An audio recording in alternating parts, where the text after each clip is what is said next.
네, 안녕하세요. 네, 저희는 안암동 공정구역 상권 활성화를 바탕으로 안암로드라는 어플리케이션을 만든 룩바이 팀입니다. 저는 이제 오늘 발표를 맡은 팀장 강태훈이라고 하고요. 네, 이렇게 저희는 5명의 팀원으로 구성이 되어 있는 팀입니다.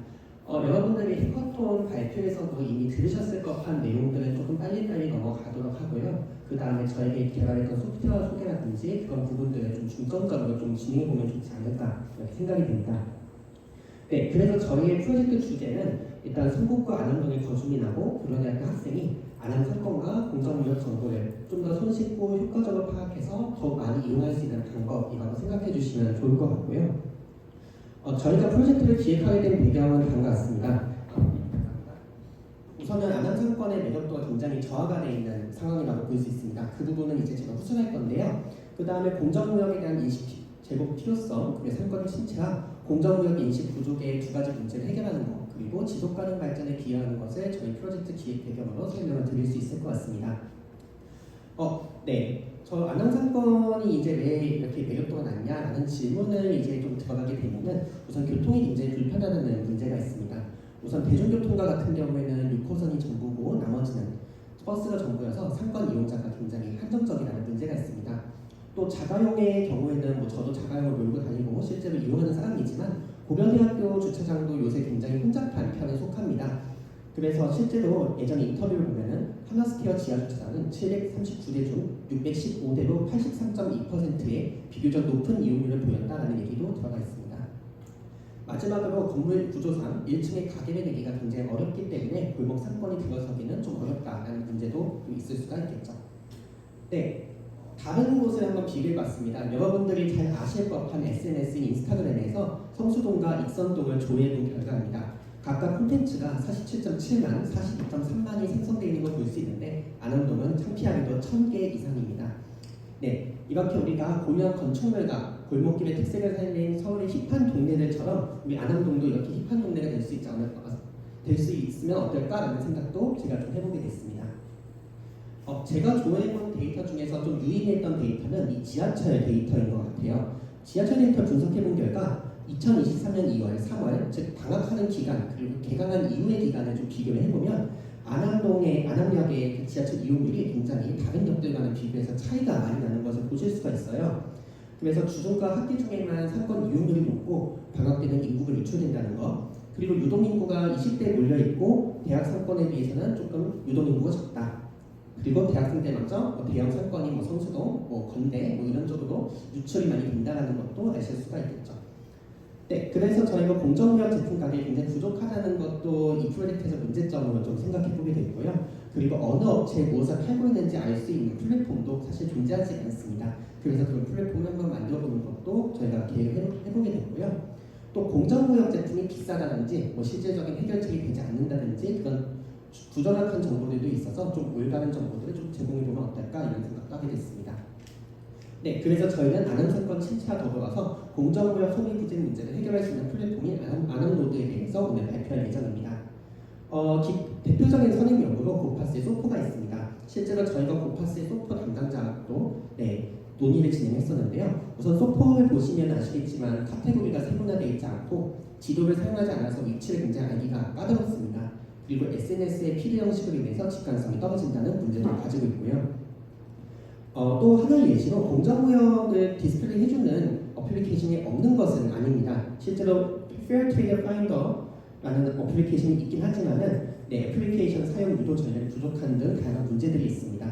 저희가 하려는 거는 성북구 관내 음식점 등 장소를 찾아주는 기존 지도를 활용한 소프트웨어 제작을 하되 간접 표출을 한다는 거죠. 공정무역과 관련된 장소들을 지도에서 좀 다르게 표시하는 방법을 통해서 조금 사용자들이 쉽게 접근할 수 있도록 만들겠다는 겁니다. 이건 넘어가도록 하고요. 그래서 저희가 웹 어플리케이션을 구축을 해서 어떤 플랫폼에서든 핸드폰에서든 혹은 컴퓨터에서든 사용할 수 있도록 범용성을 좀 확보를 했습니다. 그리고 저희는 CSS 코드라든지 텍스트 같은 이런 테마들을 좀 적용해서 여러 플랫폼 간의 호환성을 좀 확보하는 것도 조금 저희는 목적으로 좀 두었고요. 구글맵과 동일한 검색 결과를 도출을 합니다. 왜냐하면 구글맵과 연동되어 있기 때문이죠. 근데 공정무역과 관련된 매장은 지금 보이시는 것 같이 이렇게 초록색 마크로 표시를 합니다. 예를 들어서 여기는 편의점인데 편의점을 보여줬을 때 공정무역 상품을 팔고 있는 곳은 이렇게 초록색 마커로 표시하겠다는 겁니다. 그리고 공정무역이 어떤 개념인지 궁금한 사용자들은 정확하고 자세한 설명들을 온라인에서 직접 찾아볼 수 있도록 아까 보여드렸지만 여기 공정무역 더 알아보기라는 링크가 있습니다. 이걸 클릭하면 좀 더 자세한 설명들도 볼 수 있도록 저희가 만들었고요. 그래서 시연을 하도록 하겠습니다. 제가 편의점을 쳐보도록 하겠습니다. 편의점을 쳤을 때 소프트웨어에서 결과가 출력이 되고요. 그 다음에 이렇게 마커로 구분이 되는 것을 확인하실 수가 있습니다. 팔고 있는 상품이 표시가 되고 공정무역 상권들을 저희가 이렇게 시각화할 수 있습니다. 공정무역 더 알아보기라는 버튼을 누르면은 이렇게 공정무역과 관련된 자세한 설명을 사용자들에게 보여주는 기능까지 추가가 되어 있습니다. 핸드폰도 동일하게 진행됩니다. 핸드폰에서도 제가 편의점에 쳤을 때 동일하게 마커 표시가 되고 다양한 기능들이 아까 보여드렸던 기능들이 전부 다 구현이 되고 문제없이 실행되는 것도 확인하실 수가 있습니다.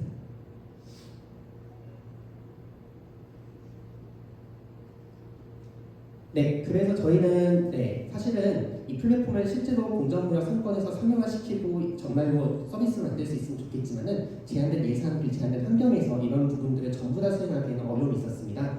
저희 고려대학교 캠퍼스타운 담당자 그리고 고파스 운영진에게 우리가 이 서비스를 실제로 적용시킬 수 있는 가능성이 있는지를 보려고 했습니다.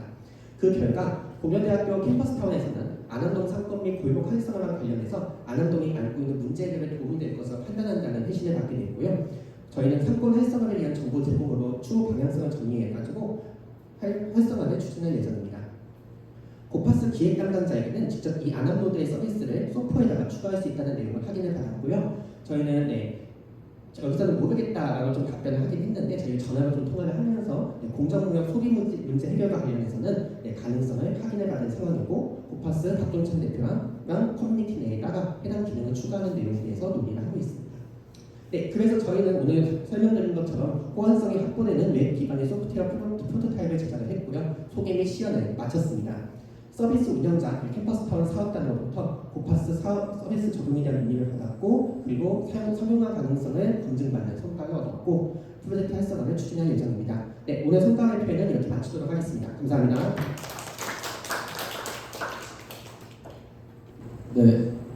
발표랑 시연 굉장히 잘 봤습니다. 사실 감사합니다. 우리 멘토링 하는 과정 속에서 이제 얼마만큼 실현 가능할까에 대한 그런 고민들도 있었었고 행정적인 또는 재정적인 여러 제약 사항이 있었음에도 불구하고 훌륭하게 이렇게 시연을 해주시고 또 캠퍼스 타운 측과 고파스 측 양측에서 다 이렇게 긍정적으로 회신이 온 거에서 더 나아가서 고파스 측이랑 실제 랜딩하는 것까지 협의하고 계시다고 하니까 기술의 위대함을 다시 한번 좀 깨달을 수 있었던 시간이었던 것 같습니다. 실제로 고파스 측하고 프로젝트 기간은 오늘로 끝났지만 그래도 후속 작업을 계속 진행하셔서 저도 고파스를 쓰기도 하지만 더 많은 고대생들이 자기 상권 내에 어떠한 공정무역 제품들이나 마켓들이 있는지 이런 것도 알고 지역사회에서 공정무역 규모의 경제를 형성할 수 있는 그런 단체로 형성해 주신 것 같아서 꼭 조금 엑스트라 마일을 조금만 더 가주시면 좋겠다 말씀드리면서 질의는 아니고 감사 코멘트를 마치도록 하겠습니다. 감사합니다. 감사합니다. 안녕하세요. 저는 에코드림팀의 발표자 윤수경입니다. 저희가 진행한 활동은 공정무역 인식 강화를 위한 100% 참여 캠페인인데요. 발표 순서는 이렇게 되고요. 저희 활동을 먼저 소개해드리면 초등학생을 대상으로 공정무역 인식 개선 프로젝트로 교육에 접근 기회를 제공하고 공정무역에 대한 흥미를 장려하기 위한 활동이었습니다. 미래 세대에게 올바른 공정무역 정보 제공과 창의적으로 효율적인 교육을 제공하여 지역사회의 발전에 기여하는 것이 저희 목표였습니다.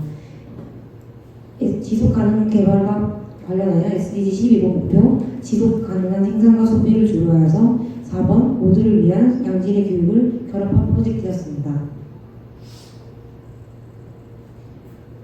저희가 이 활동을 선정하게 된 이유에는 문제사항으로는 현재 비교과 수업의 필요성이 대두되면서 수업 빈도가 증가하는데 그럼에도 불구하고 현존하는 비교과 수업의 문제점을 다소 발견하게 되었습니다. 가장 큰 문제점은 강의식 수업으로 인한 참여도가 저조하였다는 점이었는데요.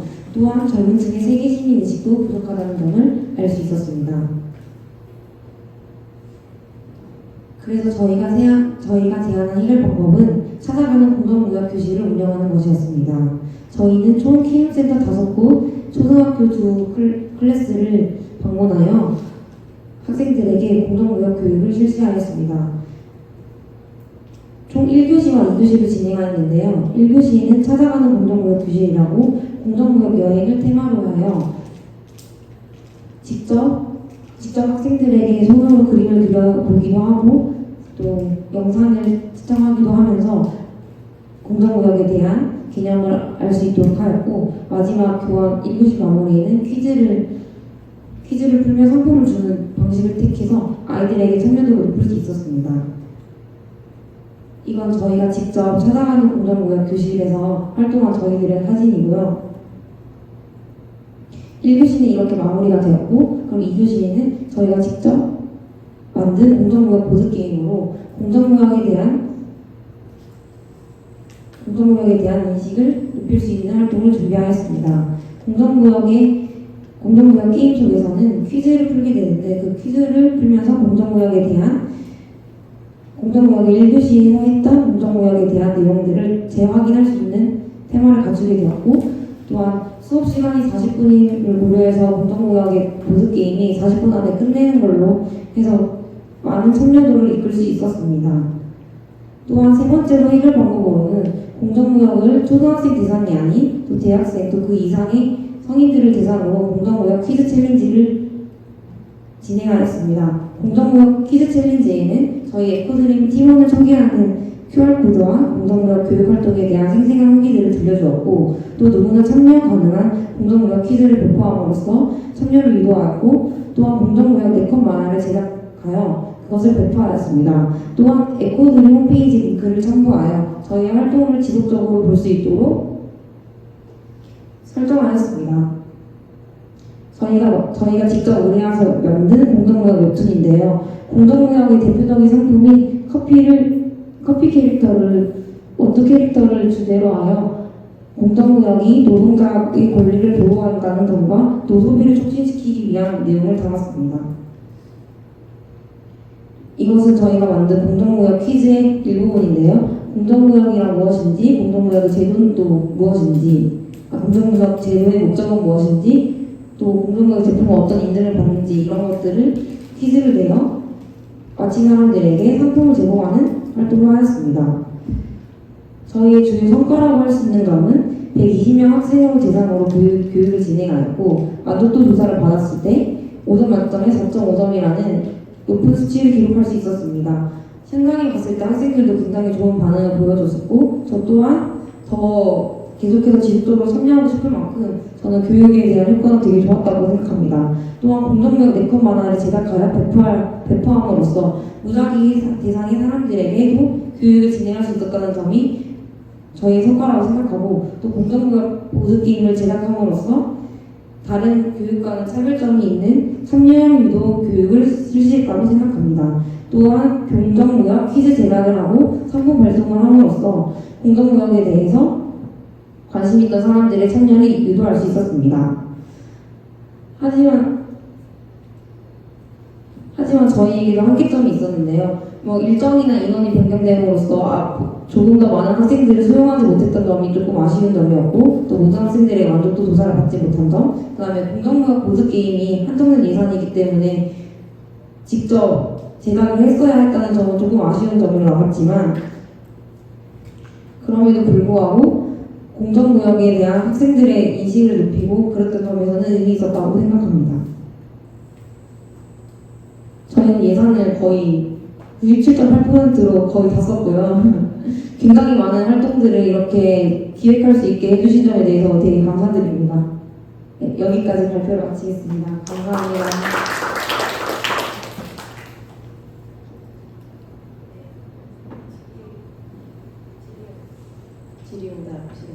네, 역시 질의라기보다는 피드백 드리고 싶은 게, 일단 보드게임도 생각보다 퀄리티가 너무 좋게 나왔고, 네.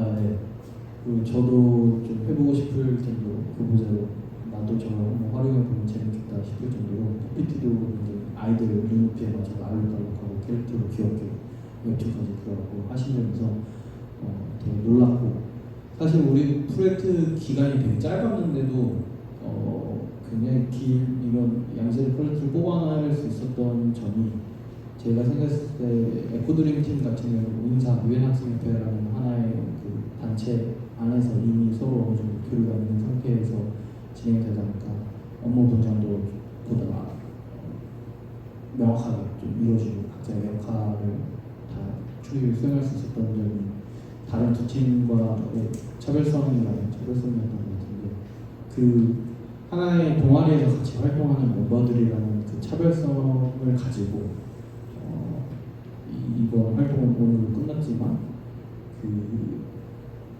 그 한국과학창의재단, 교육부서는 한국과학창의재단에서 그 방학 기간마다 모집하는 속속 캠프라는 프로그램이 있어요. 그거에 이제 유엔학생협회 동아리 이름으로 한번 응모를 해보시면 어떨까 하는데, 네. 한국과학 창의재단의 제가 이따 카톡 보내드릴게요. 네. 저희도 가장 아쉽게 생각했던 부분이 많은 준비를 했는데 학생들을 더 많이 섭외해서 네. 계속해서 지속적으로 교육을 하고 싶었던 점이었거든요. 그래서 그런 거 추천해 주시는 게 있으면 활동에 참여할 의향이 적극적이겠습니다. 한국과학창의재단에서 운영하는 프로그램이 4개가 있는데요.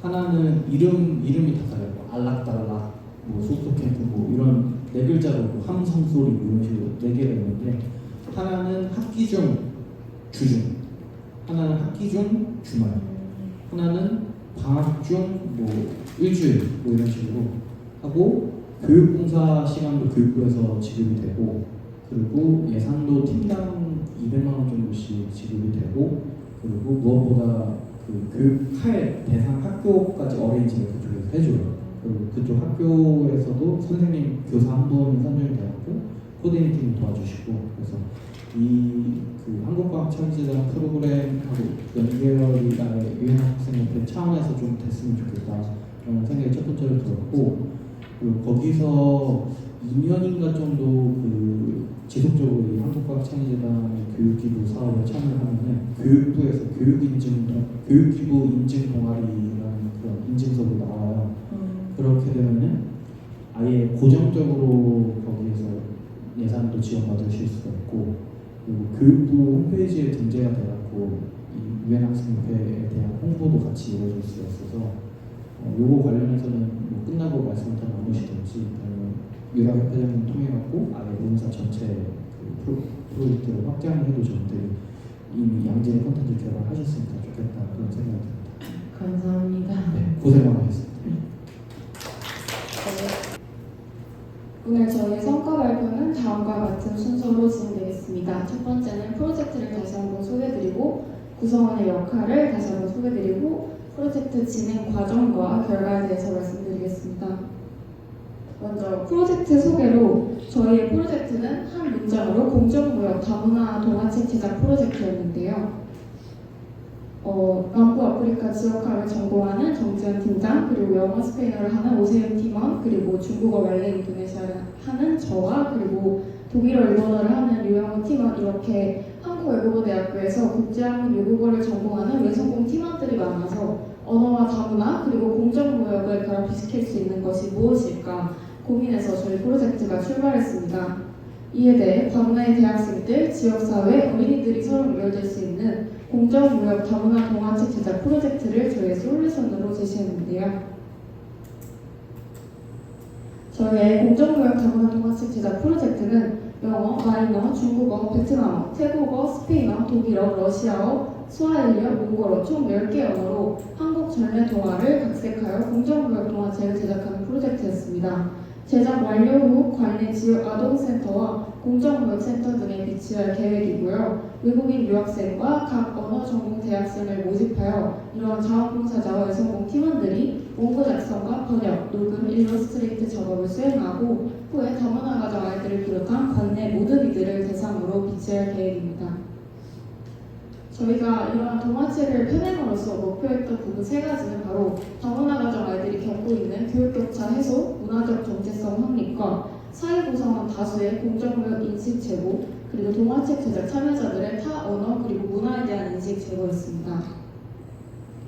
구성원의 역할은 먼저 자원봉사자 19명이 이제 각 언어당 2인 1팀으로 이루어져 원고 번역을 작업했었고요. 담당 국가의 공정무역 실천 사례를 담은 블로그를 제작했습니다. 또한 담당 언어로 원고를 녹음하였습니다. 저희 외서공 팀원들 4명이 이 자원봉사자 단체의 관리하는 역할로 들어가서 프로젝트 기획과 홍보, 공정무역 내용을 담은 전래동화 각색 원고 제작, 그리고 제작에 대한 가이드라인 제공과 각자 2-3개의 참여자 언어팀을 담당하여 제작 과정 전반을 함께 수행했습니다. 또한 이제 후에 말씀드리겠지만 일러스트레이트 작업도 저희 팀원들이 직접 수행했습니다. 프로젝트 진행 과정을 먼저 날짜로 정리하면 이런데요. 순서대로 8월 1일에 자원봉사 대학생들을 모아서 오리엔테이션을 진행했었고 8월 2일부터 8월 18일까지는 10개의 원고 번역 작업이 이루어졌습니다. 후에 25일까지는 블로그를 작성했고 이후 8월 26일부터 9월 2일 주에는 2개 버전의 원고 일러스트를 제작했고 이후 3일 동안 이제 최종 취업 과정을 거쳐서 인쇄를 완료한 단계입니다. 사진으로 보여드리면 먼저 이제 프로젝트 빌드업과 진행 사항 공유를 위해서 되게 여러 차례 수차례 팀 회의를 진행했었고요. 그리고 이제 자원봉사자 모집을 위해 왼쪽과 같은 포스터를 제작해서 이제 SNS에 홍보를 했습니다. 그리고 8월 2일 참가자들 오리엔테이션은 비대면으로 진행되었었고요. 이후 원고 작업은 화면과 같이 이제 왼쪽에 통일된 양식으로 취합을 했었고 이제 오른쪽에 10개 언어가 취합되어 있는 모습을 보실 수 있습니다. 이후에는 대면 활동으로 이제 자원봉사자들과 함께 중간 제작 컨펌 회의를 진행했었고 비대면으로 대부분 활동이 진행되었는데 이때 함께 식사도 하고 친목을 도모하면서 프로젝트에 대해 일관성을 높일 수 있었습니다. 또 동화책 읽어주기 녹음을 진행했는데 10개의 언어 모두 본문 녹음을 완료해서 QR코드에 담아서 동화책을 삽입하여 제작을 완료한 상태입니다. 일러스트레이터 작업에서 저희가 원래 결혼 이주 여성을 모집하여 이제 이 작업을 진행하려고 했지만 모집이 어려웠던 관계로 저희 외성공 팀원들이 직접 이 그림들을 하나하나 그려서 이제 편집하여 동화책을 제작했었습니다. 이와 같이 2가지 버전의 원고를 직접 그려서 만들었었고요.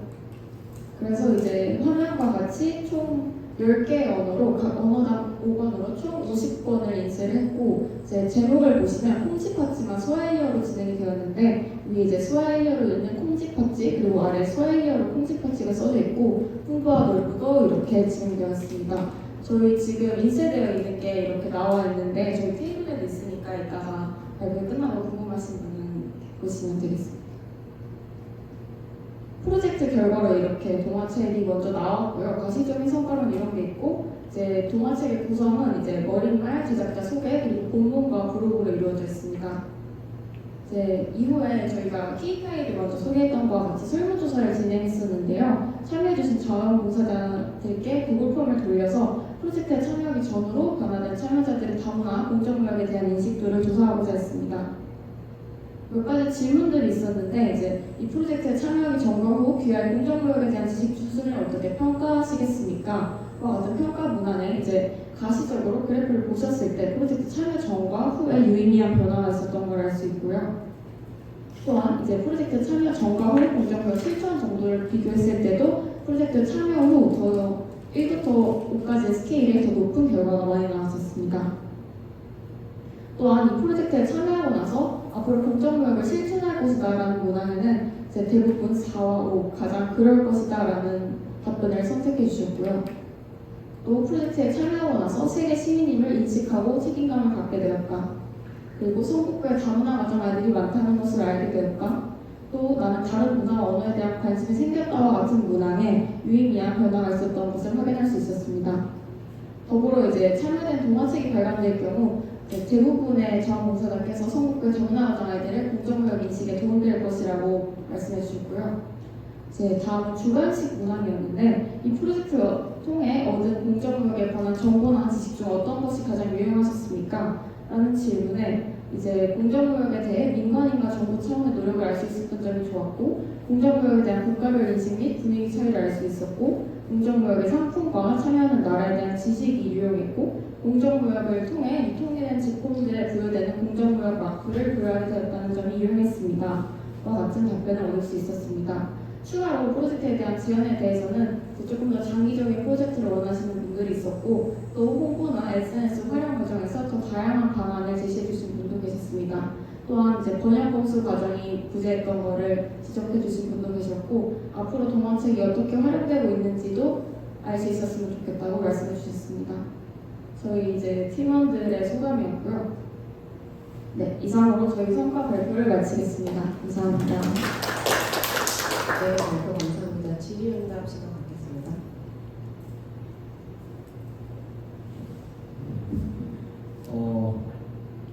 네, 이 팀도 역시 드리고 싶은 말씀이 되게 많은데요.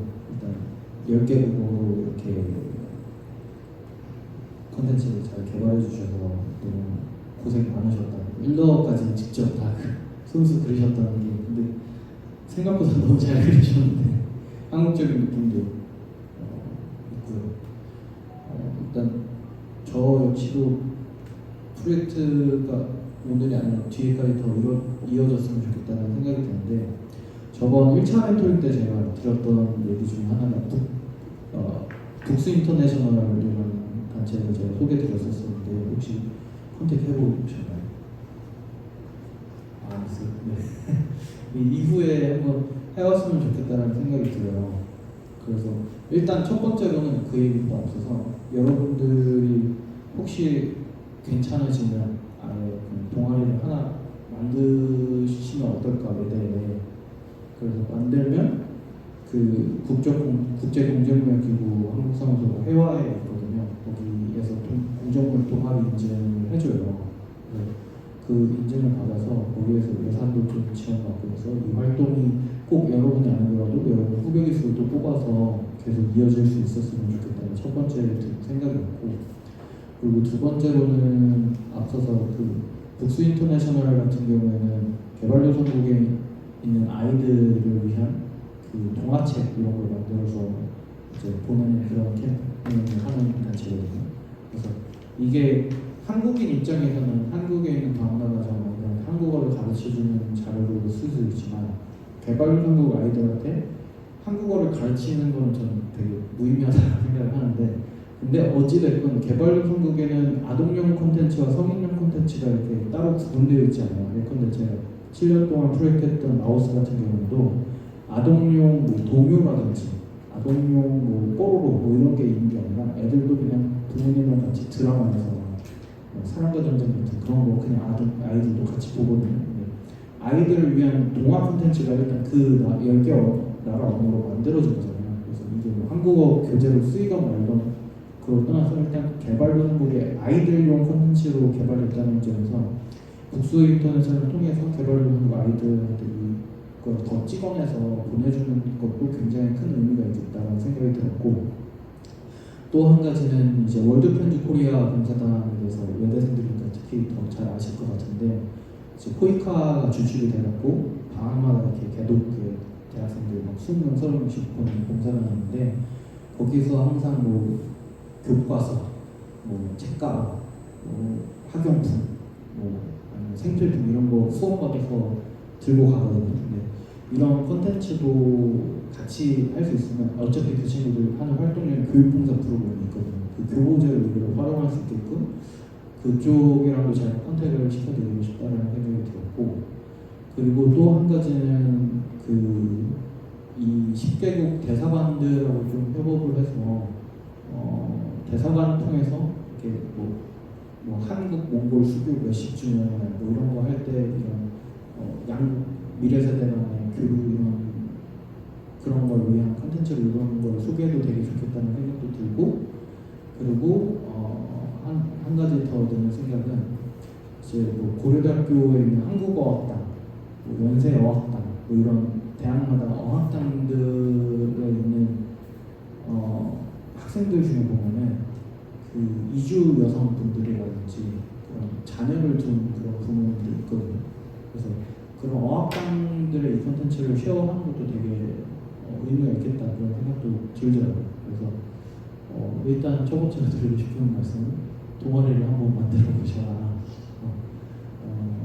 그러고 나서 이런 다양한 기관들하고 좀 같이 제가 중간에서 가구 역할을 해드릴 테니까 이 컨텐츠가 후속 컨텐츠가 더 개발이 되면 그거야말로 정말 전환을 해줄 것 같고 이미 개발된 콘텐츠를 여러 군데 막 더 많이 보급하는 것도 되게 의미가 있겠다. 한국에는 다문화 센터 이런 데 하는 것도 의미가 있겠지만 개도국에 있는 아동들의 그 양질 교육 달성을 위해서 보급하는 것도 굉장히 의미가 있겠다는 생각이 들었습니다. 감사합니다. 네. 아까 잠깐 그 이제 참여자들이 얘기한 내용 중에 이 책들이 어떻게 한국에 배급이 되는지 궁금하다 뭐 이런 내용도 있었는데 그 내용 같은 경우에는 뭐 저희가 저희 인스타라든지 뭐 그런 데 공유해서 어떻게 할지 좀 확인할 수 있도록 해보겠고요. 그것도 잘 들었습니다. 감사합니다. 그 2000 USD 상금 주입니다. 없으시군요. 네, 괜찮습니다. 그 외에도 또 다양한 행사들이 하반기에 준비가 되어 있어요. 그래서 단톡방 함께서 더러웠다 두 번 다시 보지 말자 하시면 나가셔도 상관없는데 혹시 남아 계셔 주신다면 지속적으로 여러분이 이미 디벨롭 해놓은 이 솔루션들이 대한민국의 디시전 메이커들, 폴리시 메이커들 또는 동북아시아나 아시아 태평양 지역에 있는 다른 국가들의 있는 청년들한테 좋은 베스트 프랙티스로 소개될 수 있는 그런 기회 창대를 계속 공유 드릴 테니까 계속 키피터치 했으면 좋겠고 또 저희 SDSN에서 운영하고 있는 SDGs 정글이라는 방이 있어요. 오픈 카톡방인데 정보 SDGs 정보와 교육 줄여서 정글인데 그 오픈 채팅방에서 그냥 SDSN을 검색하시면 바로 찾으실 수 있을 거고 입장 코드는 SDGs 달성연합이 2030입니다. 들어오시면 그런 다양한 국제 행사에 대한 정보라든지 아니면 SDG 관련된 국제개발협력 관련된 주요 기관들 OECD, IMF, 월드뱅크, 유네스카, UNDP, UNEP 이런 기구들에서 나오는 뉴스들을 매일매일 접해보실 수 있어요. 그래서 여러분들이 이렇게 훌륭한 잠재력을 갖고 계시고 재능을 갖고 계시니까 그 활동의 지평과 외연을 넓히는 교두보로서 좀 저희를 활용하셨으면 좋겠다 그런 생각이 듭니다.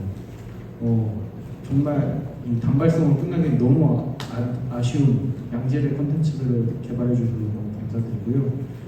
내년에도 아마 이 프로그램이 진행이 될 겁니다.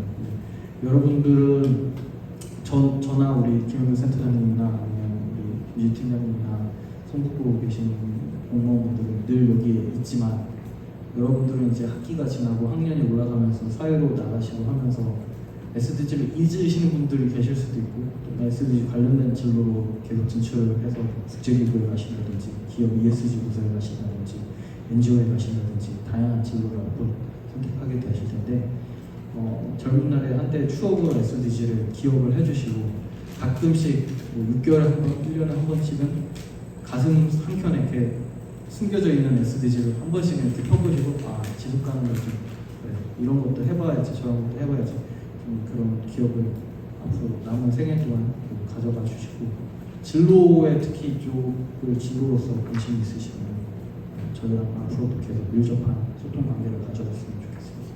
정말 지난 4개월 동안 고생 많으셨습니다. 수고하셨습니다.